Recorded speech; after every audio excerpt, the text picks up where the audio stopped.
اعوذ باللہ من الشیطان الرجیم بسم اللہ الرحمن الرحیم۔ اپنے رزق میں دوسروں کو شامل کریں۔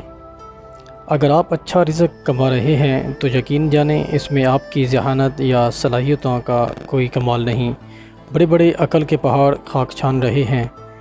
اگر آپ کسی بڑی بیماری سے بچے ہوئے ہیں تو اس میں آپ کی خوراک یا حفظان صحت کے اختیار کردہ احتیاطی تدابیر کا کوئی دخل نہیں۔ ایسے بہت سے انسانوں سے قبرستان بھرے ہوئے ہیں جو سوائے منرل واٹر کے کوئی پانی نہیں پیتے تھے، مگر پھر اچانک انہیں برین ٹیومر، بلڈ کینسر یا ہیپیٹائٹس سی تشخیص ہوئی اور وہ چند دنوں یا لمحوں میں دنیا سے کوچ کر گئے۔ اگر آپ کی بیوی بچے سرکش نہیں ہیں بلکہ آپ کے تابعدار و فرمانبردار ہیں، خاندان میں بیٹے بیٹیاں مہذب، باحیا، باکردار سمجھے جاتے ہیں، تو اس کا سب کریڈٹ بھی آپ کی تربیت کو نہیں جاتا، کیونکہ بیٹا تو نبی کا بھی بگڑ سکتا ہے اور بیوی تو پیغمبر کی بھی نافرمان ہو سکتی ہے۔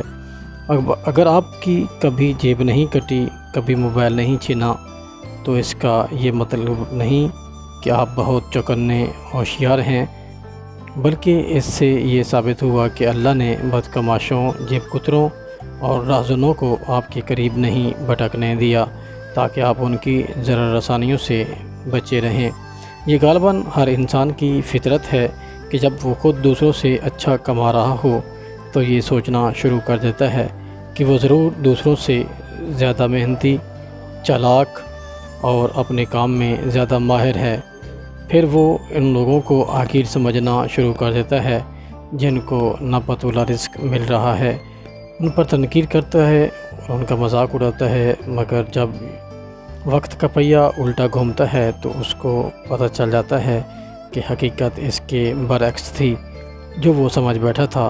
اگر کوئی چاہتا ہے کہ اسے رزق کے معاملہ میں آزمایا نہ جائے تو 3 کام کرے۔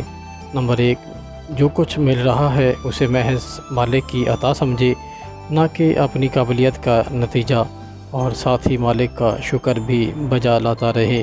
نمبر 2، جن کو کم یا ناپتولہ رزق مل رہا ہے انہیں حقیر نہ جانے، نہ ان لوگوں سے حسد کرے جن کو چھپر پھاڑ رزق میسر ہے۔ یہ سب رزاق کی اپنی تقسیم ہے، اس کے بھید وہی جانتے ہیں۔ نمبر 3، جتنا ہو سکے اپنے رزق میں دوسروں کو شامل کریں، زیادہ ہے تو زیادہ، کم ہے تو کم۔